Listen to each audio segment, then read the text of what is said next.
And we're back, ladies and gentlemen, the hot tag. It's 2015, and it's been a long time, and I'm happy to be here with my man, the authentic one, Brandon Lewis. I'm back, baby! Uncle Steven. Finally! It's been way too long. We've been gone for almost 1 year, but through very dedicated channels, we're back. Yes, and those channels we'd like to thank. H2H, Headlocks to Headlines. Thank you guys for providing us our forum to bring to you, the fans, our various discussions on wrestling topics. So today we'll be starting on WWE and NXT topics. Oh man. And we're doing this July 4th weekend. Just happened, Beast of the East, that happened live on the WWE Network. Was an amazing event, actually. It was amazing. I gotta give them credit. Beast from the East, they kept it short, sweet, and simple. It was about 6 matchups, and it was to the point.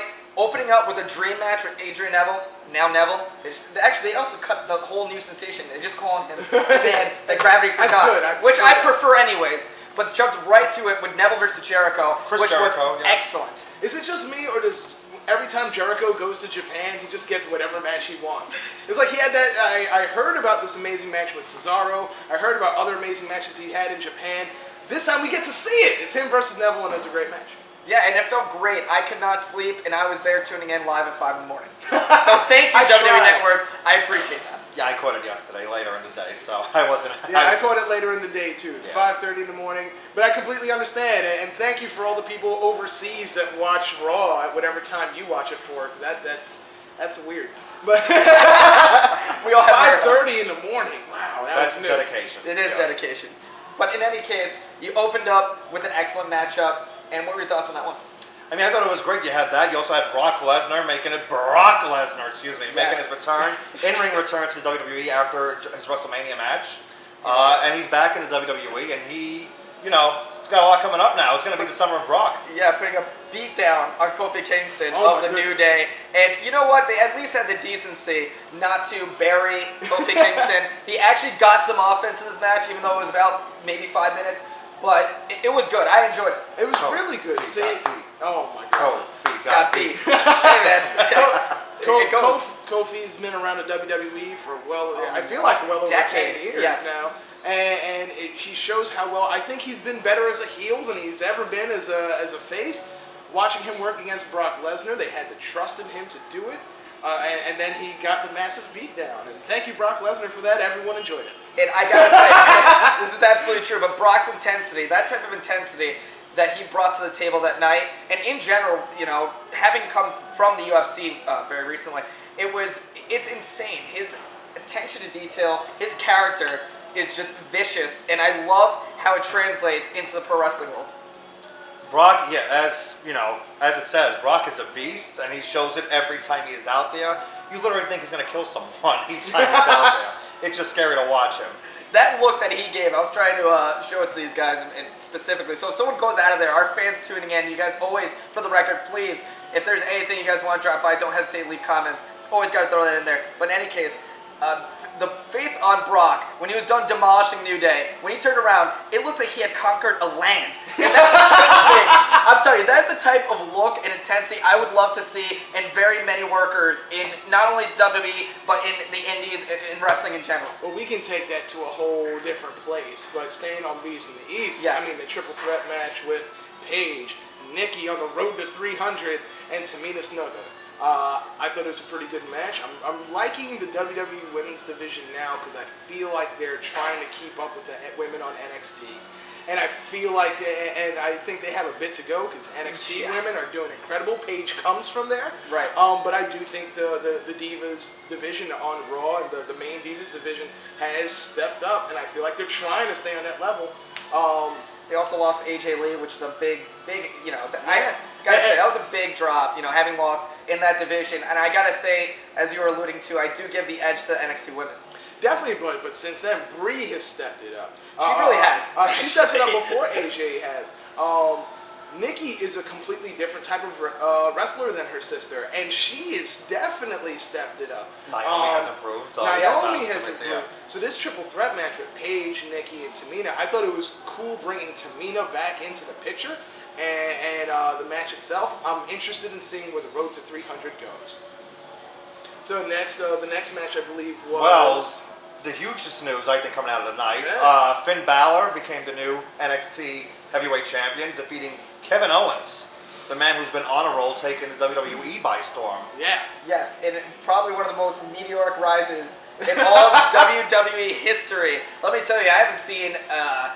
Wow. First off, he didn't even lose to anybody until John Cena.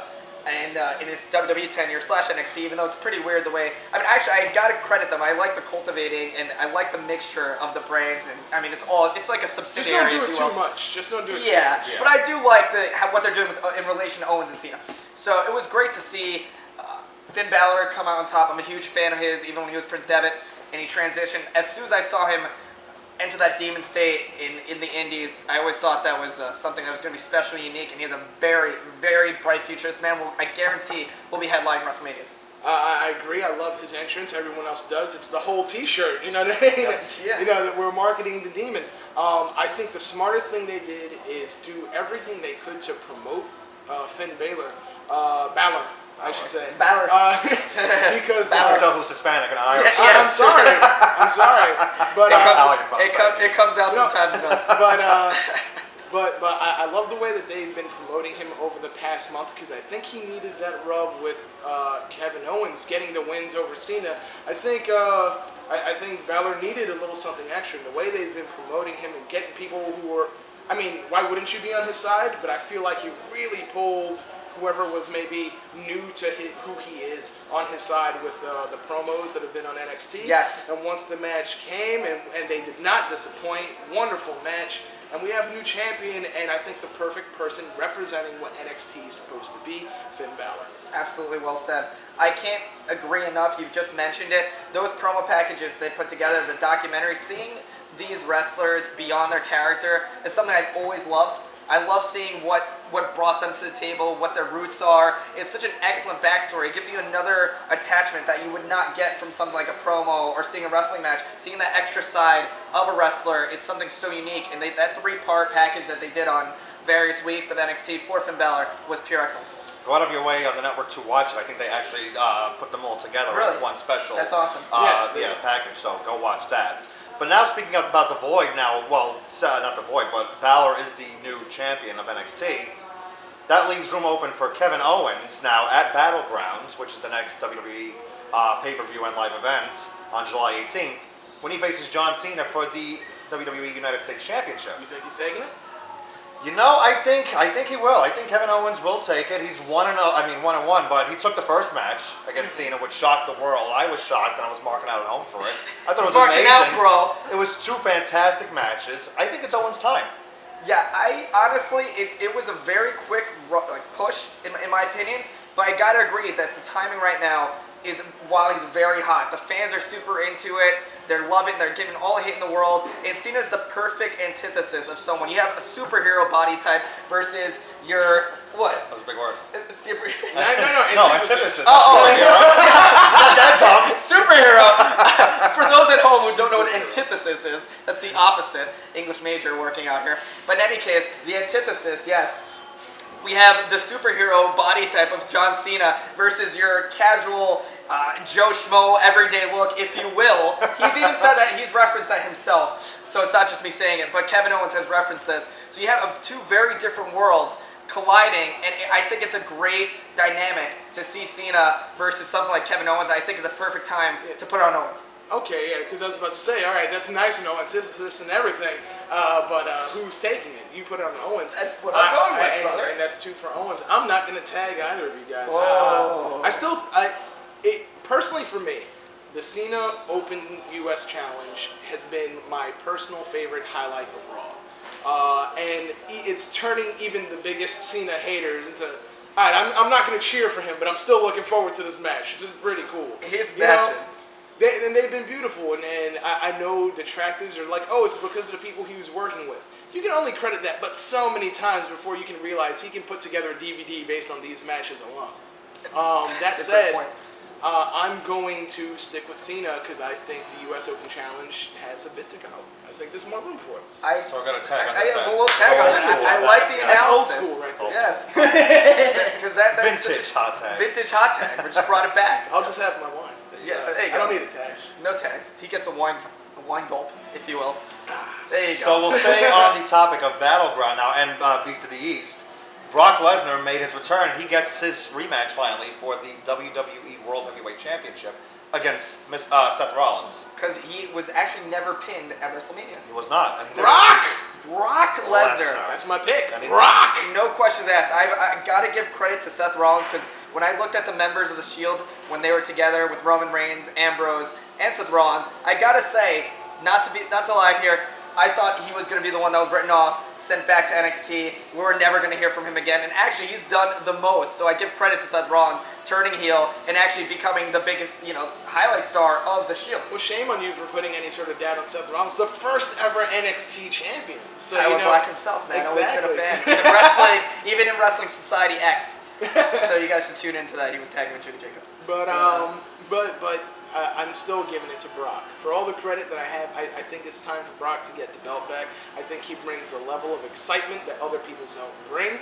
And Seth, I also just want to see Paul Heyman more. I'd like to see him doing more promos and maybe less Kane and Authority promos. Not that that'll actually change if Brock gets the championship. I just like the idea of Paul Heyman being there and cutting promos on a weekly basis.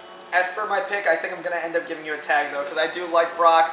I've always been a fan. His UFC tenure is awesome, and I'm a huge MMA fan there. So, in any case, I think he'd be able to bring in more fans, because there are fans that became fans of MMA because of, you had those transitional fans, but you had UFC fans, MMA fans, that are now tuning in to WWE, see what Brock is up to, and how his matches are so realistic. Yeah, Brock is magnetic. I would completely agree. Up top. So, come on, are you tagging? Are you joining this? I cannot join that one. Oh! I'm going to go with Seth Rollins. Wow. I think he's been on a roll. He defeated Dean Ambrose cleanly at Money in the Bank, the ladder match. I think he's on a roll right now. He's finally getting away from, right after Mania, he was like the Weasley old school heel that always needed somebody to back him up. Now I think Rollins is the time to show that he is not just a transitional champion. And he has some legitimacy to the claim of the championship. And he's going to have a little bit of a lengthy reign. Plus, I think it means more if Lesnar wins the belt on on a bigger show like a SummerSlam or a Survivor Series, one of the key events where you're going to get a huge turnout. Cool. I can see that. All right. Well, I think that's just about time. So what I'm going to ask you to do is leave comments under this video. Let us know what you think. What do you want us to talk about? What do you want us to address? Sheamus, Money in the Bank, Mark Henry, New Day, anything you want us to talk about? More NXT. The women there are fantastic. We do want to touch on, I know Becky everyone Lynch wants to see Becky Lynch, Sasha, and of course Charlotte. I love her song for the record. She's Dana great. Brooke. So let us know. Dana Brooke's growing on me. For the record. Let us know what you want to see, and we will do our best to make sure what you want is expressed. Yes. So thank you guys for sticking with us, and I hope you enjoy us on our new home. We're going to have a ton of new content for you guys. AJ Pan, Brandon Lewis. Tell them where you can my name's Steven DeBank, but tell them where they can find this content, sir. On H2H, headlocks2headlines.com. Woo! .com, guys. So this is Uncle Steven DeBank in the house. Thank you so much for tuning in. Go to H2H.com, which is headlocks2headlines.com. You check it out. You leave those comments. You tell us what you want. We'll give it to you. And you just keep watching. You tell people to watch us. Top 10. We can all communicate and have one big family. Let's go the 3-person hot tag. There we go.